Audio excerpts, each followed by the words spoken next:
Chào cả nhà. Hôm nay mình chia sẻ cho các bạn về những cái câu chuyện của anh Tùng Ngân, là cháu ruột của anh chú Cô Nên người Hải Phòng.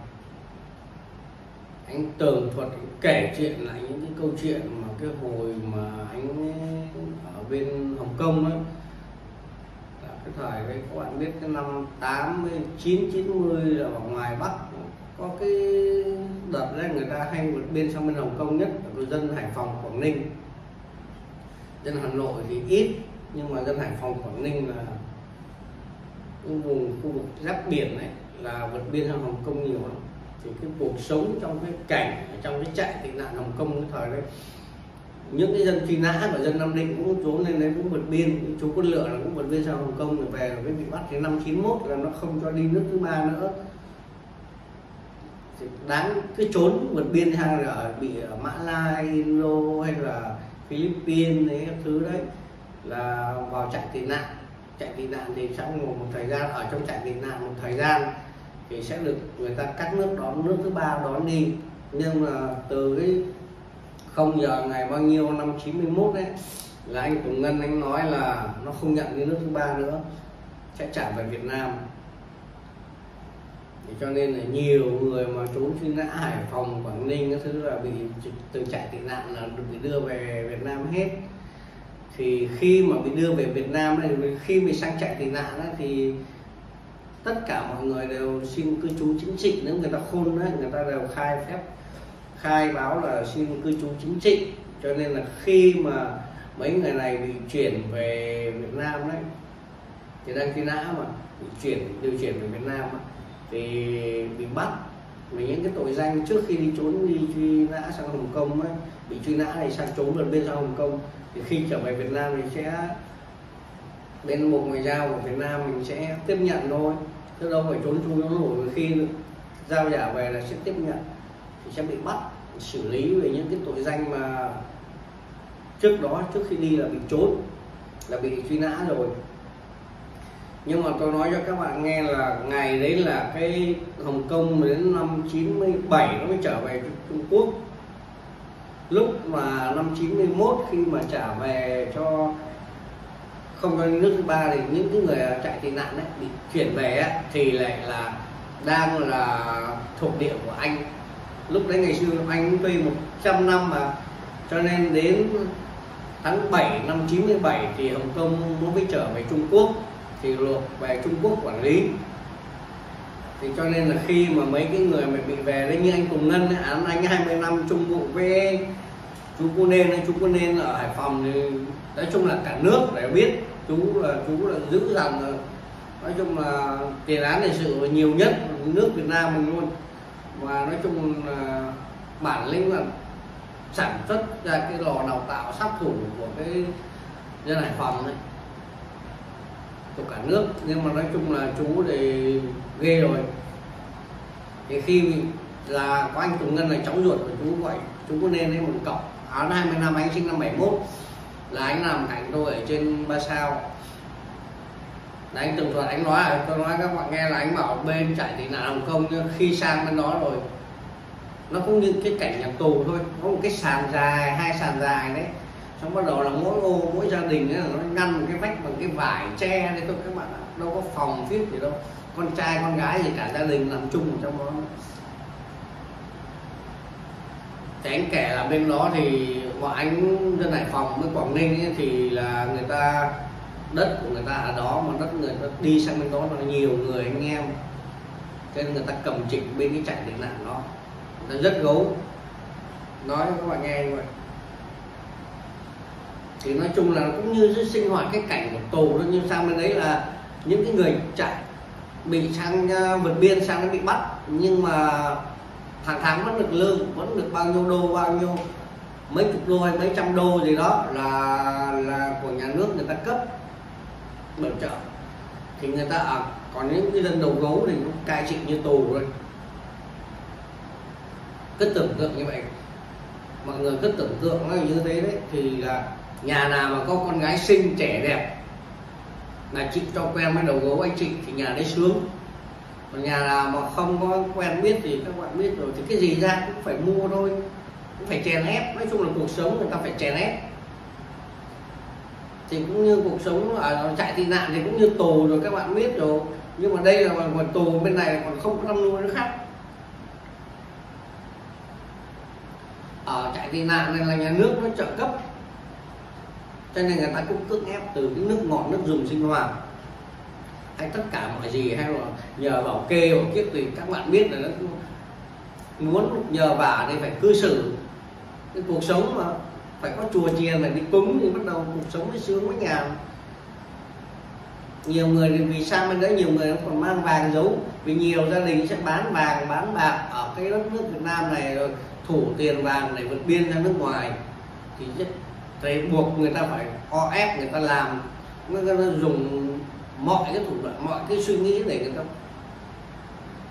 dùng mọi thủ đoạn để lấy tiền vật chất của các bạn. Các bạn có hiểu thì sướng hơn là tù một tí thôi, nhưng mà nó cũng là cái cảnh như vậy thì chắc nó cũng như cái kiểu đi cai nghiện, theo tôi nghĩ như vậy. Vì cai nghiện là tôi chưa đi, vì tôi không có ở trường cai nghiện. Tôi nghiện thật sự nhưng mà tôi không đi cai nghiện, tự sau này tôi bỏ.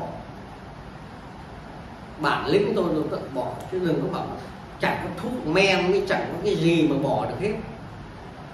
Nào bảo bỏ thuốc mà nhờ hay nọ thế kia, tôi nói các bạn nghe là không đúng. Các bạn biết thuốc lá mà tôi hút, ngày xưa tôi hút Lào mà hút vào đến trong Nam này, tôi hút một ngày 2 gói hero, mà tôi bỏ được từ năm 2011, mùng 7 tháng 4 năm 2011 đến giờ. Tôi chuyển chạy từ chạy cây cày Tây Ninh xuống chạy Tiền Giang, tôi hút thuốc mấy tháng. Ngày hôm nay tôi nhận tiền thì nhà gửi lên, tôi mua mấy gói thuốc, mấy hộp vẹt, tôi hút xong 11 giờ đêm ngày mùng 7 tháng 4 năm 2011. Tôi tuyên bố tôi bỏ thuốc, anh em ngồi uống trà tôi không ai tin, tôi bảo nước miếng của tôi nhổ ra tôi không liếm lại, tôi bỏ đến bây giờ. Còn cái ma túy thì tôi nói là tôi tự bỏ là cái năm 96 đó, tôi nói là tôi đi tù tôi vẫn buôn bán mà, tôi trích lên chạy mà sao tôi còn trích như vậy đấy, vào trong A còn trích ghê nữa. Mai mốt tôi kể cho các bạn chuyện tôi vào trong A tôi trích, nhưng mà khi tôi về rồi tôi lại không dùng. Tôi nghĩ đến gia đình thì tôi mất nhà thì tôi luôn, cho nên tôi quyết tâm tôi bỏ, tôi không sử dụng, tôi bỏ hết, tôi không có sử dụng ma túy. Tôi bỏ bao nhiêu năm nay luôn, từ năm 96. Thế vào đến đây có một lần thì như bạn tôi Tế Điên Thủy với bọn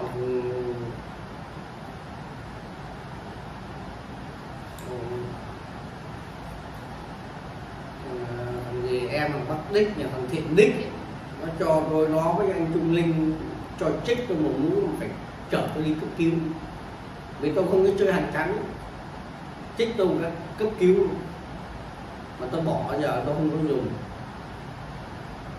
Nhưng mà tôi nói các bạn nghe, ma túy bỏ hay không là cái tư tưởng mình thôi này. Cái thời bọn tôi trích cái đó nó vật vã, nhưng ma túy thấy nghe nó bảo cái mấy cái ma túy này nó đâu có vật vã gì, đâu có sợ. Cái ma túy thời bọn nó ghê, vật vã, tiêu chảy, nó đau bụng, nó mệt mỏi, khổ mà không bỏ được. Cho nên tôi mong anh em, nếu mà từ các anh em bạn bè, những người lớn tuổi hoặc những người ấy mà xem cái kênh này của tôi thì cũng nghe và chia sẻ cho bạn bè mà hiểu, bỏ, từ bỏ, đừng có bao giờ nghĩ nữa mà thử cái ma túy làm gì. Nó nghiện cho nó khổ, mất chất. Thì chứ không phải những cái chuyện tôi kể đó mà nhìn thấy mà đấy là cái gương tôi kể ra những cái sự việc ở trong trại, hay những cái chuyện mà tôi biết, tôi chứng kiến, tôi kể lại, tôi chia sẻ lại cho tất cả mọi người, để mọi người đấy là một cái tấm gương để mà né ra.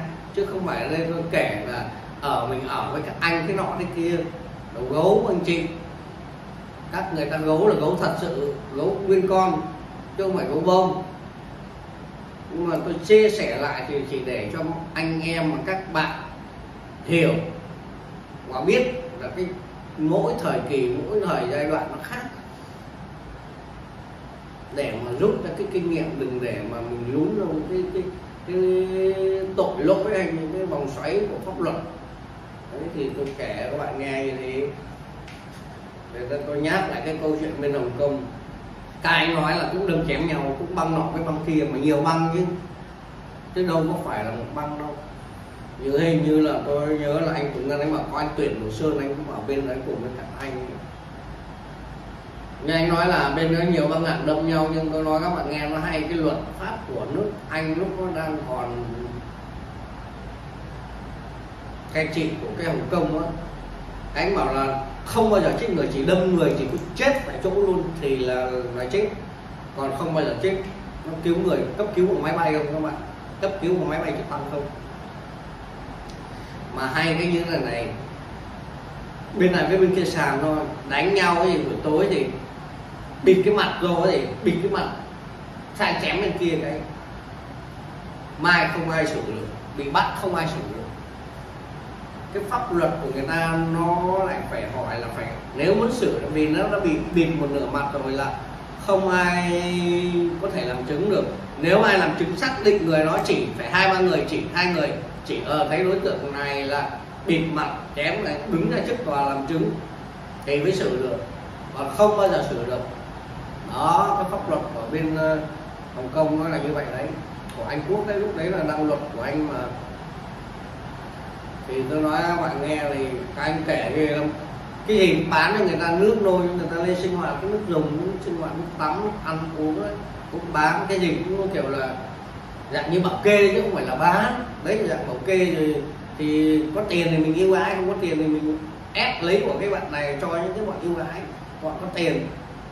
Đấy thì anh kể. Thì sau này là anh kể về cái cuộc đời của cái thằng Linh Cu.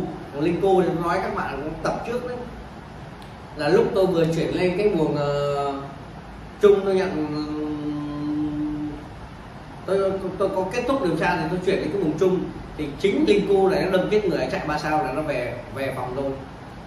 Đó thì tôi lên tôi lại nằm cạnh anh Tùng Ngân, anh kể thì tôi bảo là có em mới đi thì Linh Cu chung một anh về phòng của em, anh mới kể về cuộc đời Linh Cu này. Thằng Linh Cu này nó sinh năm 1978, kém tôi 2 tuổi, gọi là nó là Đinh Văn Lĩnh nữa. Nó sinh năm 1978, nằm trong bụng mẹ là nó đã vô nhà tù rồi. Đó, trong bụng mẹ là nó đã ở trong tù rồi, nó đã đi vào trại giam rồi. Là các bạn hiểu sao, bố nó cũng ra ngồi rồi. Là khi nằm trong bụng mẹ nó là mẹ nó đã đi thăm nó rồi. Đó, kể cả các binh trại tị nạn cũng vậy. Thì khi bắt đầu đẻ nó ra thì nó lớn lên nó quậy lắm. Anh bảo nó năm 13, 14 tuổi là nó nghiện rồi. Nhưng mà thằng này là máu lạnh. Nó ra ngồi nó là sát thủ số 1, tay đao số 1, sát thủ số 1 của chúng tôi nên. Còn anh Tuyển Đồ Sơn nữa. Thì sau này tôi vào trong trại KA rồi tôi mới gặp anh Tuyển Đồ Sơn, chứ còn ngoài KB thì tôi chưa biết. Ngoài KB thì tôi ở anh Tùng. Anh Tùng Ngân lúc đấy lại đang ăn cơm với chú cảnh sát của anh Trường Tĩnh Nam Định nhà tôi. Thì anh Tùng ấy nói là án giết người lúc đấy nó xử lúc mà chung với bọn anh là anh ở nhà chúng tôi nên là đâm chém cướp giật ở cái thành phố Hải Phòng nó là có tiếng tăm lắm, ai cũng sợ cái băng của anh Tùng Ngân với chú Cô Nên này. Thì có một lần là bọn anh đang ngồi trong nhà chuẩn bị ăn uống gì đấy là thấy bị bắn luôn trong nhà. Anh kể đây nha, chính anh Tùng Ngân kể vác đây là các anh thấy bị bắn một cái là bắt đầu các anh vào lấy đồ hàng nóng, anh dí theo xe người ta. Xe người ta thì xe 2 xe kia chạy bên nhà cửa nhà chú Lâm Già. Tôi thì tôi không biết chú Lâm Già và chú ở ngoài Hải Phòng, chỉ nghe anh Tùng Ngân anh kể lại luôn. Nó bắt đầu bên anh vừa súng ngắn vừa AK bắn lại vào nhà chú Lâm Già, bắn nhau như trong phim Hồng Kông các bạn. Lúc đấy thời đang phim Hồng Kông đang thịnh lắm rồi, phim xã hội đen mà. Cho nên các mấy người này bắt bên Hồng Kông về, người ta sống y cái phong cách người Hồng Kông, bắn thằng đạn thật vào, chứ không phải như cái thời bây giờ là súng đạn nó nhiều rồi. Súng đạn bây giờ nó mua một cái hàng mau Trạch Đông về là quá trời rồi, tôi không có nói. những thầy trước tiếng súng nóng là hàng nóng là hiếm lắm, đâu có, chỉ có ăn cắp trong quân đội mới có thôi. Có những người qua kho bắt đầu tuồn, những người lính bắt đầu qua kho rồi biến chất để tuồn hàng đấy ra để mới có, chứ làm gì có hàng nóng. Đi lại nó khó khăn, nhưng cuộc sống nó đi lại, cái phương tiện đi lại nó khó khăn, nhưng đừng nói là hàng nóng.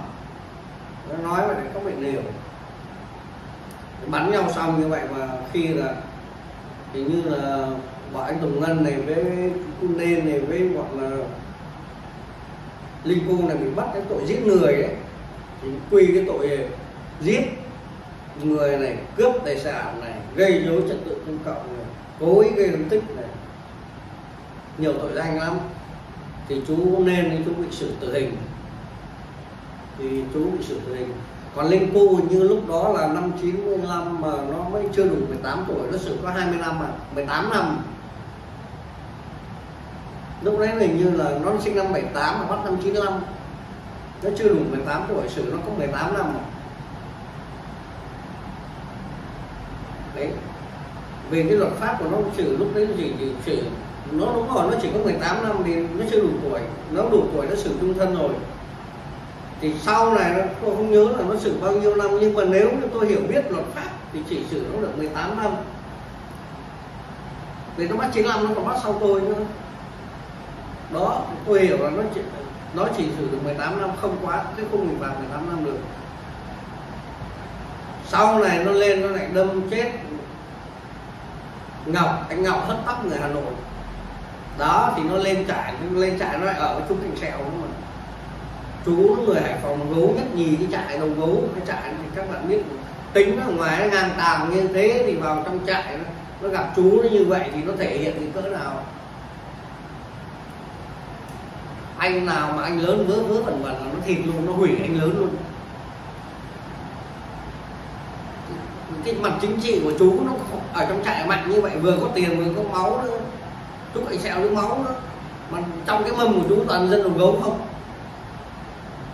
Chú Cảnh Sẹo này không phải chỉ riêng gì dân Hải Phòng, ai lên mà có tiếng tăm là chú đón hết, cả Hà Nội, Hải Phòng, Nam Định thì chú đón hết. Đó, chứ nhưng mà người ta đâu cần nằm nuôi, nhanh Trường Tĩnh đi tù lên ở với ai chú Cảnh cũng đâu có thăm nuôi, cũng giống tôi. Cái dân Nam Định thì đâu có thăm nuôi, còn mấy người có thăm nuôi thì cái lúc đấy cái dân Nam Định thì tôi nói các bạn nghe là nhiều người cũng có số má ở ngoài lắm, nhưng mà người ta ăn phạt thủ thường, người ta không thể cuộc sống lúc đấy, tổ kinh tế là ai những cuộc sống của nó không có va chạm. Vì lên là được, tôi nói rằng các bạn nghe là lúc đấy là lên được mấy người cán bộ nhân lực tạo điều kiện cho về cái chân độ sướng, rồi là người ta không va chạm, người ta bằng lòng với cuộc sống tự tại, cho nên không có va chạm. Còn như mấy cái Hà Nội, Hải Phòng là người ta vẫn còn phải nuôi em út, người ta nuôi em út, cho nên buộc người ta phải làm những cái việc vi phạm để có tiền thêm để nuôi em út, chứ đâu phải cứ chờ thăm nuôi, chờ gia đình lên thăm nuôi. Đó, cho nên là cái mâm này cũng vậy. Thì thằng Linh Cô này nó đâm chết anh Ngọc hớt tóc người Hà Nội là nó bị chuyển về buồng đôi. Thì sau này nó bị chuyển, nó bị lên cái trại nó bị về trại bắt đi Nam Định, thì nó bị gửi ở đó vì lúc đấy mới tách tỉnh của thằng Phủ Lý Hà Nam ra với thằng Nam Định, cho nên là Phủ Lý Hà Nam chưa có trại giam tạm giam, cho nên là gửi tạm từ cái trại Nam Hà về cái trại bắt di của tôi. Đó, vẫn gửi bắt di thì cho nên gửi về cái vùng tạm giam giữ của tạm giam của tôi đó. Thì tôi chuyển vùng chung thì nó về cái vùng đó. Thì sau này là tòa án nhân dân tỉnh Hà Nam xử nó án chung thân, chuyển nó vào trong trại Lam Sơn Thanh Hóa. Đó thì các bạn biết là khi nó chuyển vào trại 5 thì ở ngoài này là anh Tùng Ngân và chú Cảnh Sẹo 2 tuần gửi tiền với cho nó một lần, gửi tiền và gửi quà cho nó. Đó là gửi bằng cái đường bưu điện. Chứ ngày đó với các bạn nghe là không có điện thoại như bây giờ.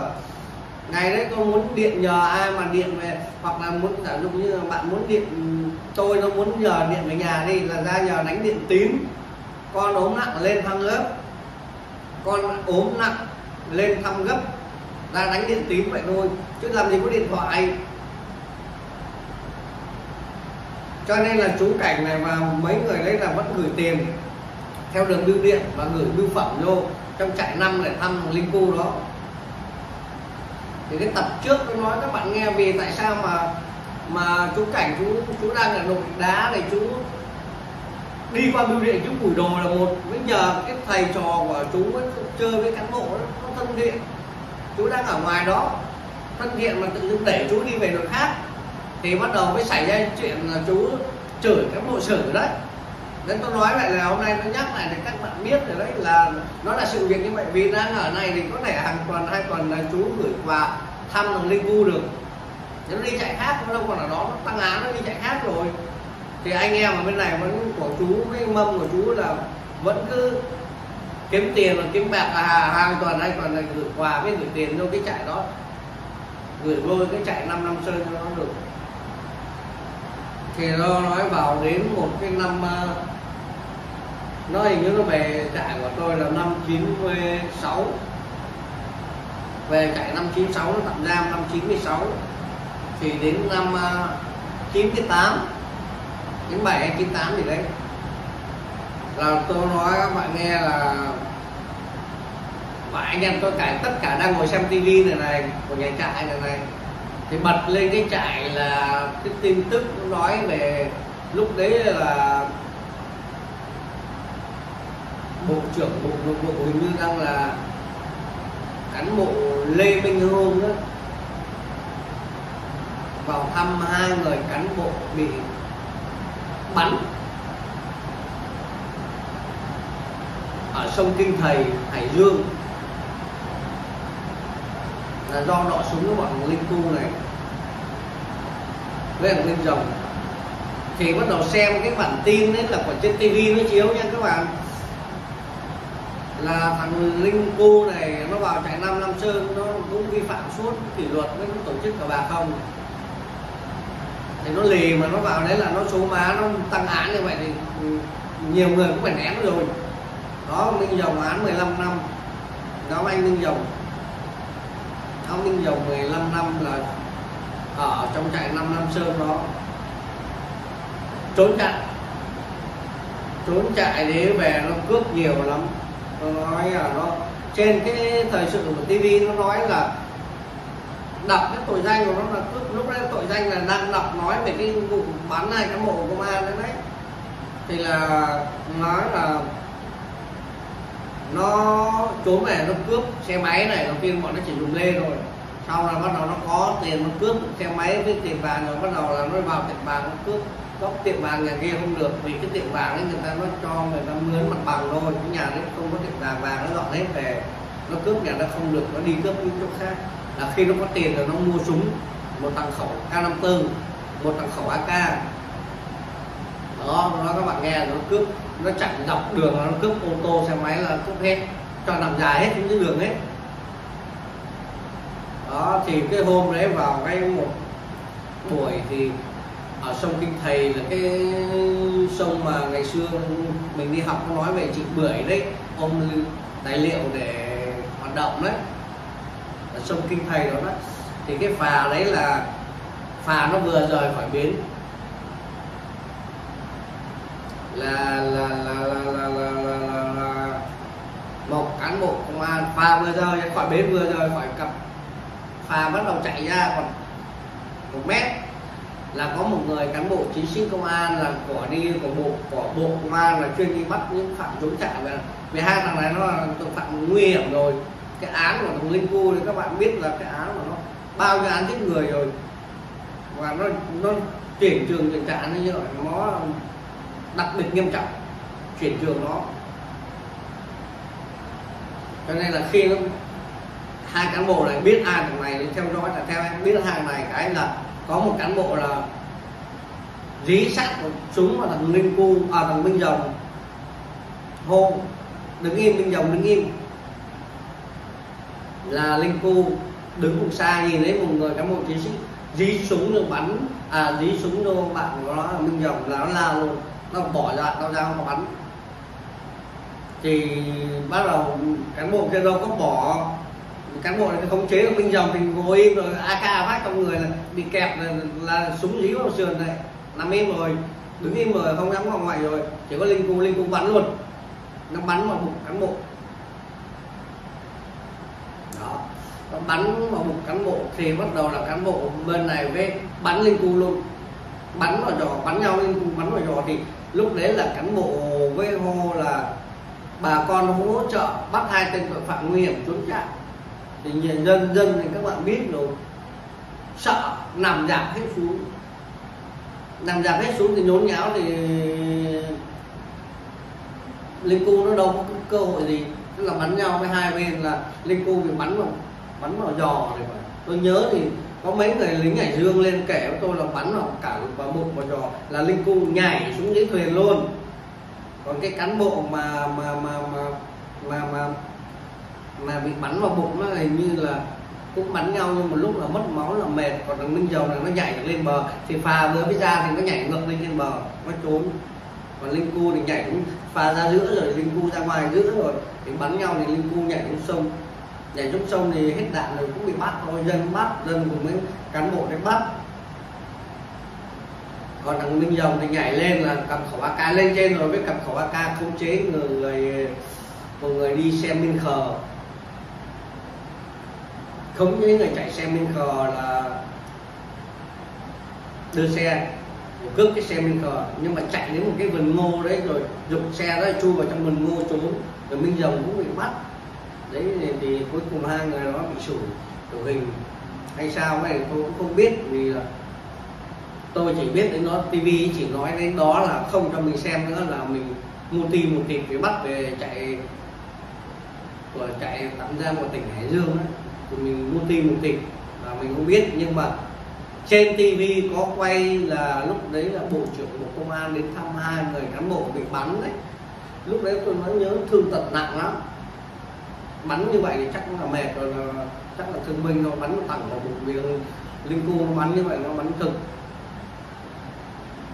đấy. Là cuối cùng cuối đời đấy thì Tuyên Tam bây giờ cũng bị chết, cũng bị đền tội cho pháp luật, cũng chẳng được cái gì hết đấy. Thì qua cái bài học này cũng mong cho tất cả anh chị em hay những cái bạn trẻ nhìn cho nó là cũng là một cái bài học để mình rút ra cái kinh nghiệm, tìm một cái cho mình có một cái hướng suy nghĩ nó chín chắn và nó đứng đắn hơn, để cho đừng bao giờ mình để sa cơ vào vòng lao lý. Đấy là những cái lời tôi chia sẻ và tôi khuyên chân thành cho tất cả anh em bạn bè cũng như những cái bạn trẻ nghe và hiểu biết, tìm hiểu đã nghe được cái sự việc như vậy thì cũng biết đấy, cuối đời cũng 2 bàn tay trắng thôi, cũng không chống lại được với pháp luật. Đấy là bây giờ cái thời đó nó còn cái thông tin đại chúng nó còn ít, cho nên là cái sự hiểu biết đôi khi nó còn không được.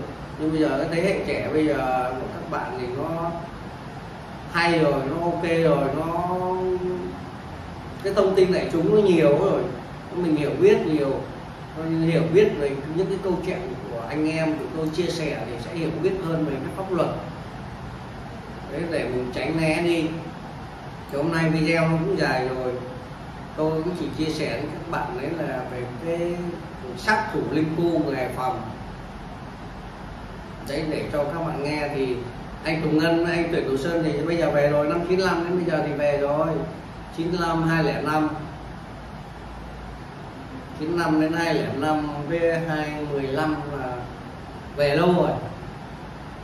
Về án chung thân thời đó, anh Tùng Ngân có 20 năm, mà án chung thân thời đó cũng không ở quá 20 năm.